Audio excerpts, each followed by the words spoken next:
Hello. It's Jackie here from Weni Enterprises. When you get to YouTube, look for Weni Enterprises and you'll get me there. I'm passionate in training the nannies, house helps who work in our homes. We talk about a lot of issues.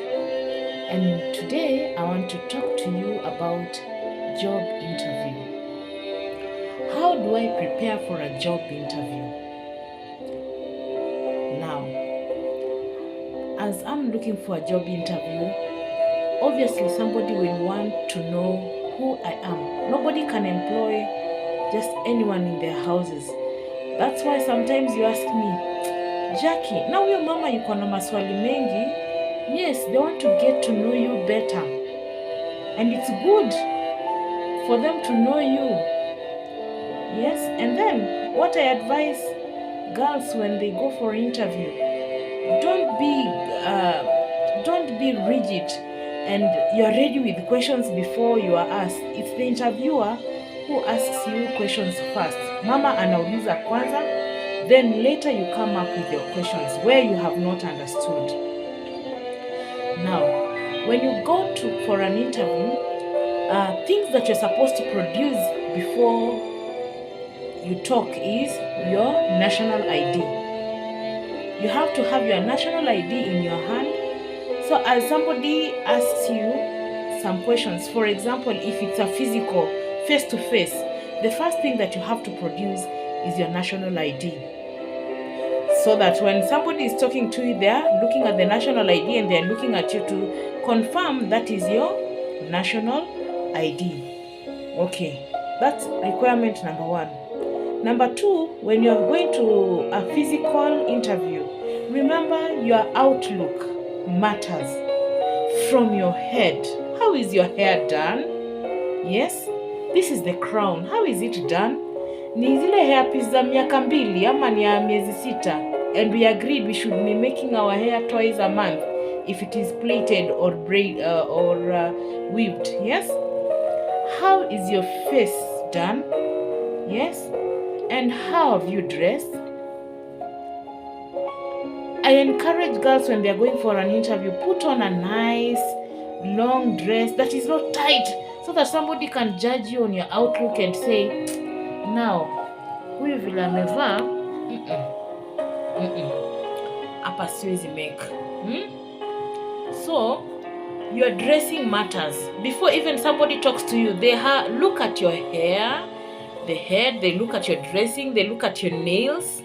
If they are long and dirty, you are disqualified. Okay? So when you're going, you should be very smart and your hygiene should be top notch. Okay?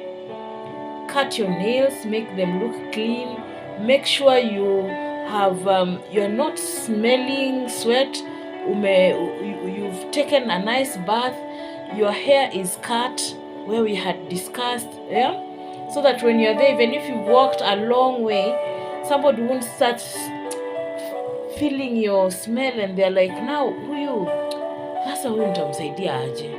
No, make sure your outlook first looks well, then get ready to letting somebody know about you. Okay, get ready, and I'm going to do a demo with one of my girls here so that you understand how you should answer questions. There are some whom I have asked, umefanya kazi kwa muda gani? How long have you worked? Nimefanya miaka nyingi. That is not the answer. You should answer the questions the way they come. How long have you worked? It must be 2 years, 3 years, 1 month, 2 months. You have to have a duration. And as you go, you already know yourself. You have the duration in mind. Remember, somebody will want to know if you are married or not. They'll want to know if you have children. They'll want to know your education background. If you've done some training, it's very important. That gives you a bonga point. Okay? Then they would want to know your off days. When do you want to take your offs? From my office, I encourage girls to go on Sundays. and this is basically a day for resting. You can go to church and back, but there's some people like doctors, medics, hospitality, they work up to Sunday. So you have to agree with your employer which days are suitable for you for your off day. So you have to be very flexible. And then when your boss is interviewing you, they want to see your facial expression, your body language. Unaitwaje? Mi naitwa Jackie. No, they don't take that. You have to show some confidence, okay?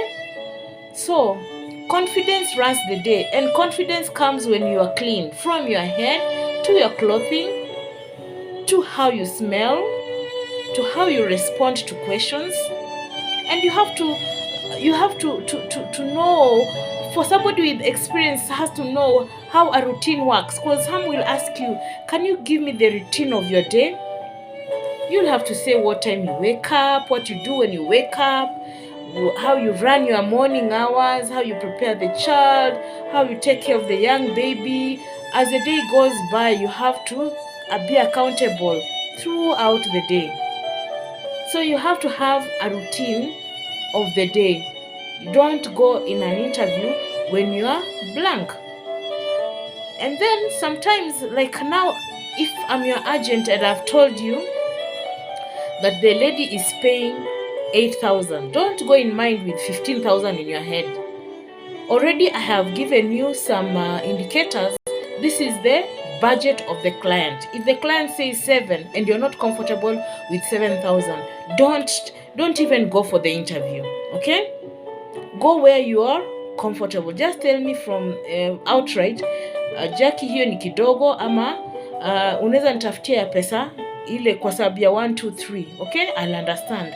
So when I give you some budget and you agree, that is what you're going to go with the budget, okay? So for now, I say thank you for now. I'm going to do another video for how to answer questions in an interview. Thank you.